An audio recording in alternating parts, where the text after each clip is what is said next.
Salve, salve, aluna e aluno do nono ano. Quem é que tá aqui na área? Tio Aprígio. Mas antes da gente materializar esse momento aqui, eu vou deixar registrado aqui aquela perguntinha básica. Tem aluno aí? Espero que sim. Produção, por favor, vamos para o nosso primeiro slide aí e a gente vai justamente falar, a gente vai deixar aqui claro qual será o nosso assunto da nossa aula de hoje. E no encontro da nossa última aula, a gente vai falar sobre ligações iônicas. O nosso eixo é matéria e energia, tá? E qual seria a habilidade que a gente tanto espera edificar com você? Compreender que as ligações iônicas são ligações químicas que ocorrem entre os átomos quando estes reagem entre si, a fim de alcançarem a estabilidade. Esse é o grande objetivo, gente. Alcançar a estabilidade. Segundo a teoria do octeto, segundo a lei do octeto, tá? Que tem uma relação íntima com os gases nobres, tá? A estabilidade é atingida quando há 8 elétrons na última camada ou camada de valência. Volta aqui comigo. Cabe a gente abrir aqui uma pequena exceção.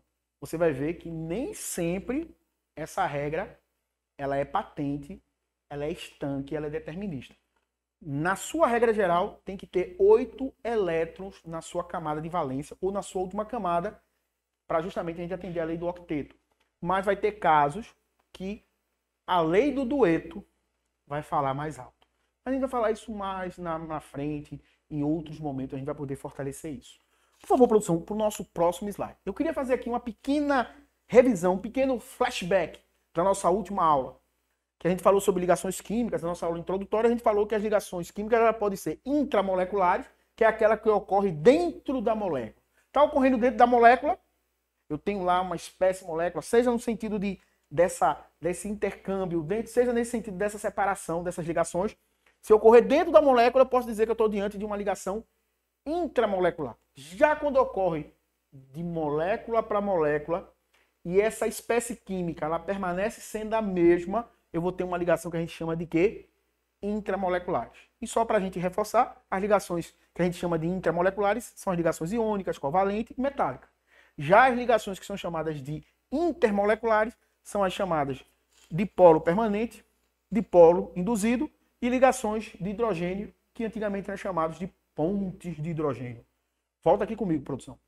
Então, se você ainda tem alguma dúvida com relação a essa ação aqui, com isso que foi materializado na nossa última aula, é só você ir lá no YouTube, entrar lá na playlist justamente do Vitória Ensina em Casa e você pode reforçar esse seu saber, para gerar em você justamente essa inquietação, para que você saia dessa zona de conforto, para que você saia do reino da necessidade para o reino da liberdade.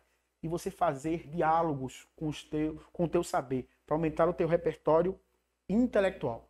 Por favor, gente, vamos agora, nesse momento, produção, para o nosso próximo slide. E aí, o que seria uma ligação iônica? Quais seriam as características? As ligações iônicas são todas polares, guarda essa informação. Ocorrem entre átomos de metais e ametais. Volta aqui comigo. Eu gostaria de reforçar que não é somente com metais e ametais, mas também entre metais e o hidrogênio. Toda vez que eu tiver metais e ametais interagindo, se ligando para alcançar a sua tão sonhada estabilidade, vê que coisa mais fofa, e entre os metais e o hidrogênio, também para alcançar essa tão sonhada estabilidade, atendendo aquela lei do octeto, eu estou diante de quê, gente? De uma ligação iônica, porque vai formar íons, ou íons de cátion, ou íons de ânion. E o que seriam esses íons de cátion? Vai ser quando esse átomo tende ao quê? A perder elétron, doar elétron. Já quando aquela espécie química, aquele átomo, ele deseja receber, ele precisa receber elétron para ficar estável, eu posso dizer que está formando íons de ânion. Está doando elétron, está cedendo elétron, íons de cátion. Está recebendo elétron, íons de ânion. E aí, abre essa imagem de novo aí, produção. Então, metais possuem menos de 4 elétrons na camada de valência, que é essa última camada, tá? Apresentam alta eletropositividade, adquirem a lei do octeto, ou essa estabilidade a partir da lei do octeto, a partir do quê? Da formação de cátion. Lembrando que a lei do octeto tem a ver com que a gente, na sua camada de valência, na sua última camada, tem que ter 8 elétrons. Já os ametais possuem mais de 4 elétrons na sua camada de valência, ou na sua última camada. Apresenta alta eletronegatividade, adquirem a lei do octeto a partir da perspectiva de quê? Para a formação de ânions. Então, volta aqui comigo. Se você estiver metabolizando, se você estiver entendendo isso aqui, a gente já está dando passos largos para que você possa aumentar o teu repertório intelectual, aumentar o teu arsenal intelectual, para que você se torne cada vez mais interessante, que você tenha um senso crítico cada vez mais o quê? Apurado, muito mais bem construído, no que diz respeito a esse saber.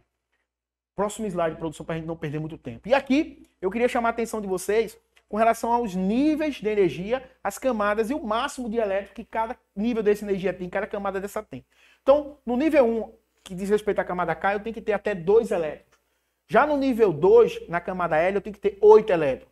No nível 3, na camada M, eu tenho que ter 18 elétrons. Já no nível 4, na camada N, eu tenho que ter 32 elétrons. Já no nível 5, na camada O, eu vou ter que ter também 32 elétrons. Já no nível 6, lá na camada P, eu vou ter que ter 18 elétrons. E no nível 7, na camada Q, eu vou ter que ter 8 elétrons. Volta aqui comigo, produção. Então, quando eu percebo toda essa hierarquia de informação, toda essa disposição de elétrons, o máximo de elétrons que cada camada tem, a gente começa a entender qual é a importância daquela lei do octeto. Que na sua camada de valência, na sua última camada, ele tem que ter no máximo 8 elétrons para que o quê? Então, qual é o grande desejo dos elementos químicos? É interagirem, é se combinarem para ficarem o mais parecido possível com os gases nobres.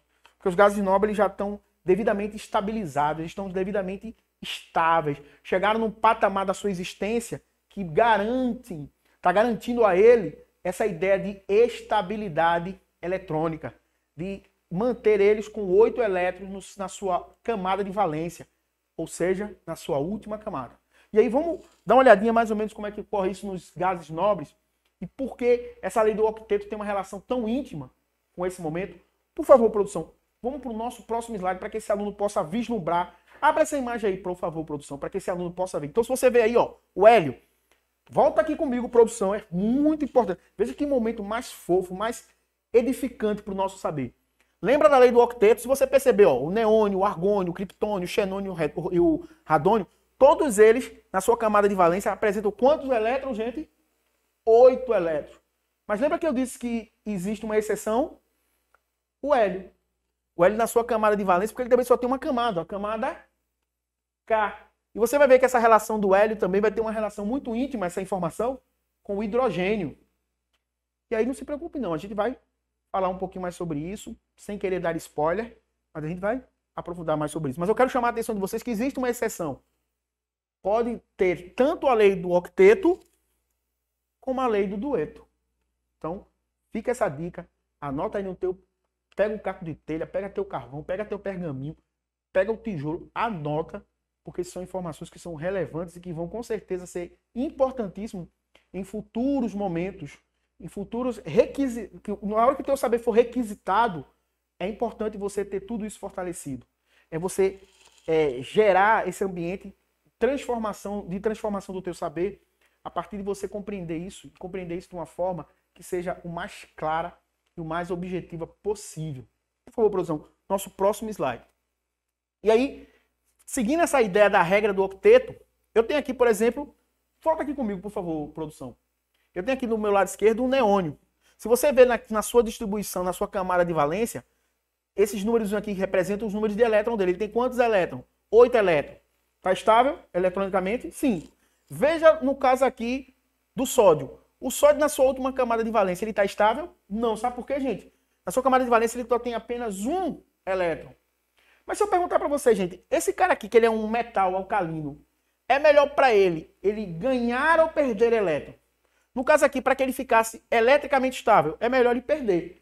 Então esse metal aqui, lembra que a gente falou que geralmente os metais, ele teria a sua afinidade é mais de doar para justamente formar o que a gente chama de íons de cátion.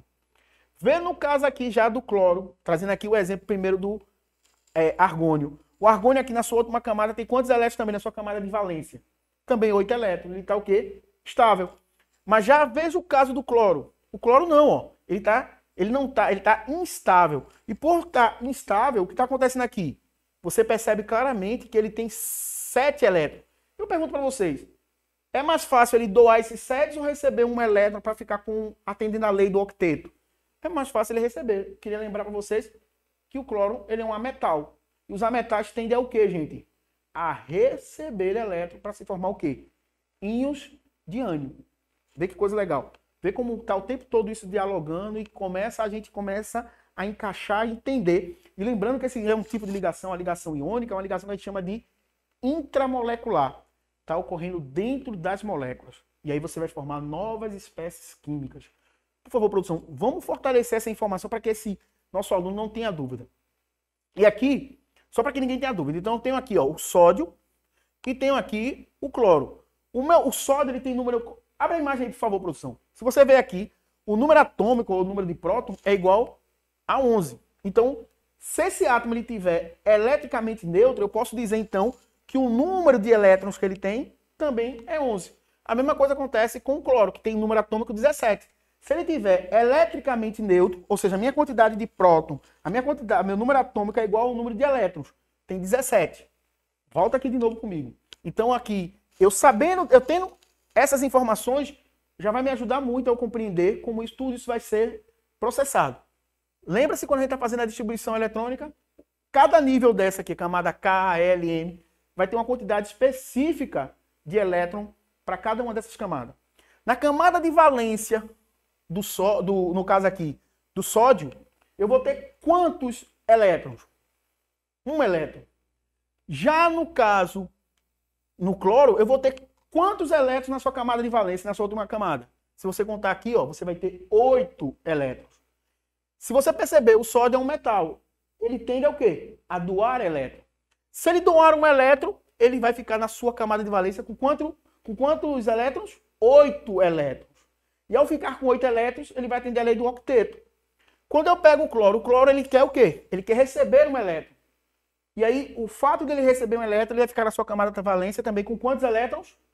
Com 8 elétrons. Então, os dois, através dessa união entre eles, essa ligação iônica, feita por esses íons, formando íons de cátion e íons de ânion, a gente vai ter o que a gente chama justamente eles vão gerar essa estabilidade eletrônica a partir dessa ligação. Então, quando eu ligo, ou seja, quando eu dou esse sódio ele doa esse elétron dele, ele vai se formar íons de cátion. E quando esse cloro receber, ele vai formar íons de ânion. Então, aqui a gente vai ter o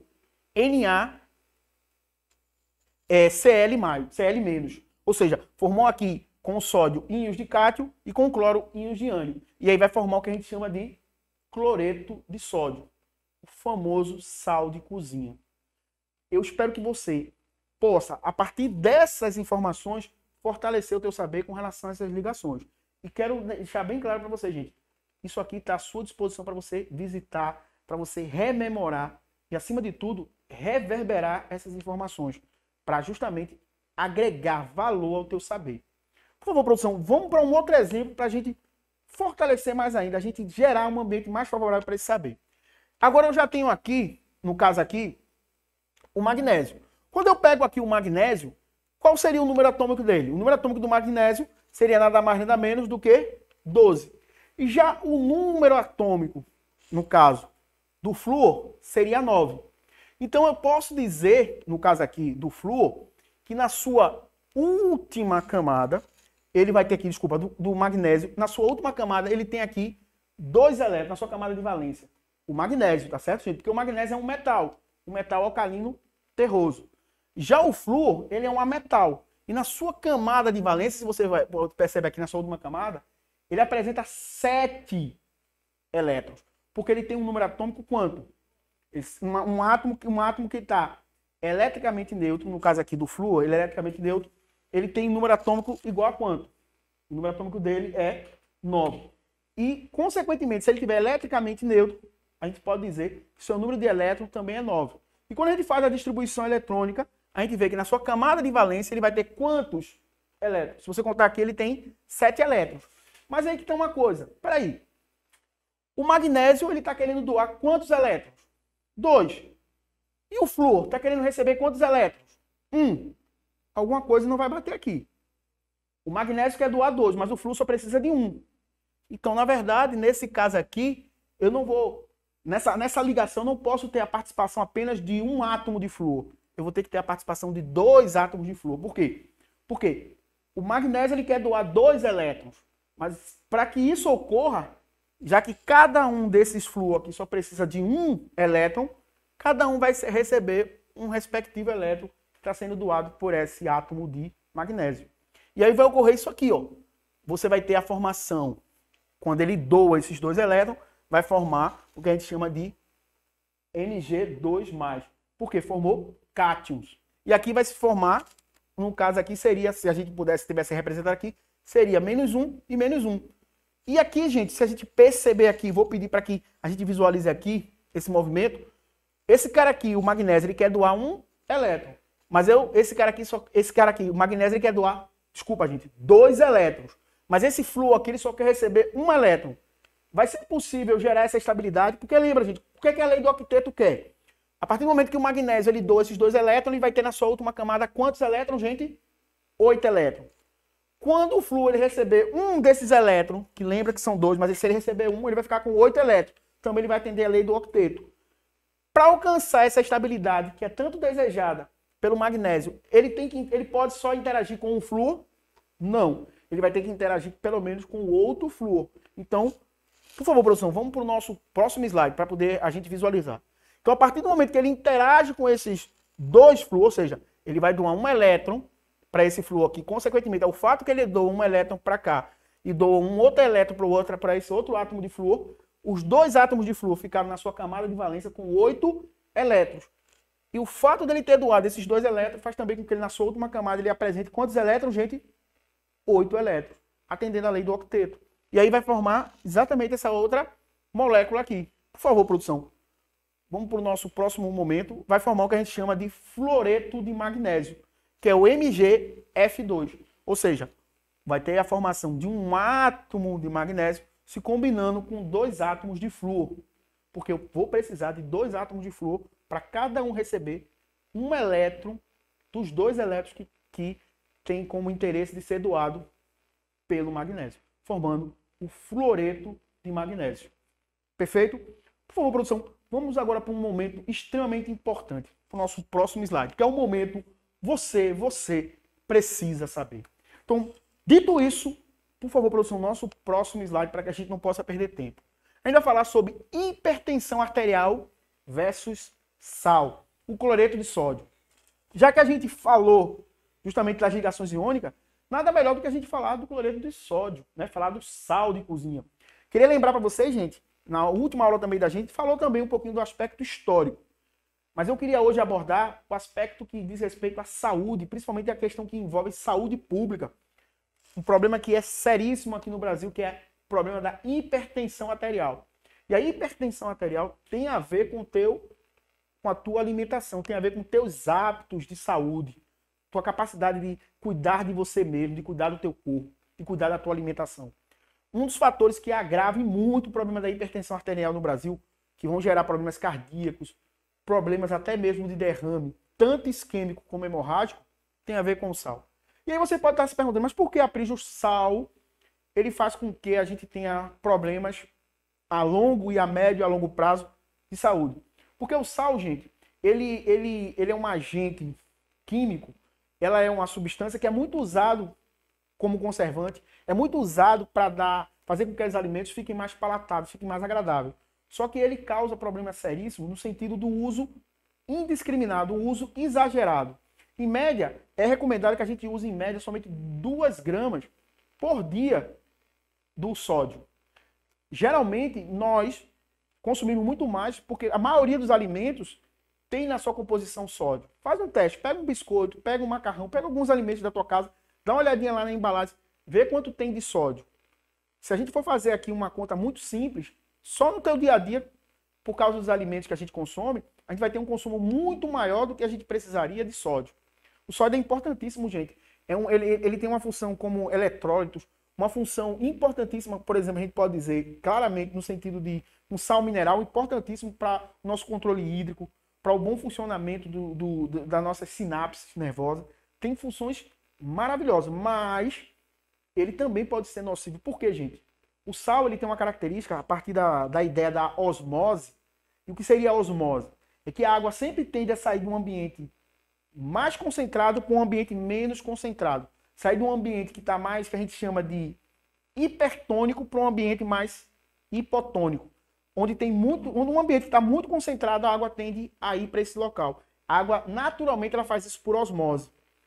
Isso ocorre quando você se alimenta muito com comidas que são altamente, que têm altos níveis de sal, uma comida que está muito salgada, vai fazer com que o que com o teu organismo? Que tuas células do teu corpo comecem, tá lá no teu sangue. Então o teu sangue está altamente concentrado na quantidade de sal. As tuas células, a água que está na tua célula vai fazer o quê? Vai querer migrar, vai querer sair da célula para ir para o sangue. E com isso vai aumentar o volume sanguíneo. Aumentando o volume sanguíneo, o teu sangue vai ficar muito mais espesso, vai ficar com um volume maior de água, fazendo com que os teus vasos sofram o que a gente chama de vasoconstricção. E, consequentemente, vai aumentar a tua pressão arterial, causando problemas cardíacos e até mesmo renais. Então, fica a dica. Então, só para a gente reforçar aqui, ó, quanto mais sal, mais alta a pressão arterial. E vê que coisa interessante. Atenção ao quê? Aos rótulos dos alimentos. Evite alimentos enlatados e embutidos, porque eles vão ter muito o quê para conservar ele? O sódio. Então, fica a dica. Não esquece dessas informações, gente.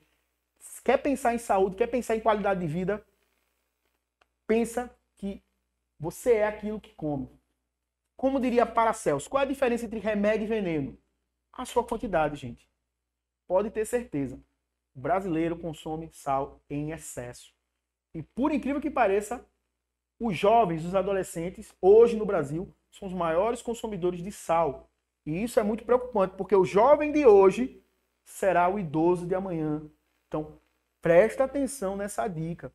Isso tem a ver com a tua qualidade de vida e vai impactar o teu futuro. Qualidade de vida, gente, é tudo.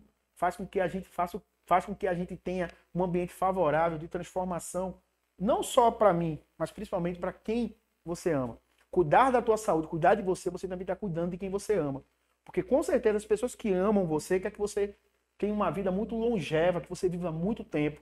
E o fato de eu consumir um alimento que é muito rico em sal, em sódio, eu estou caminhando possivelmente para abreviar essa vida que pode ser o quê? Extremamente aproveitada, que deve ser extremamente o quê?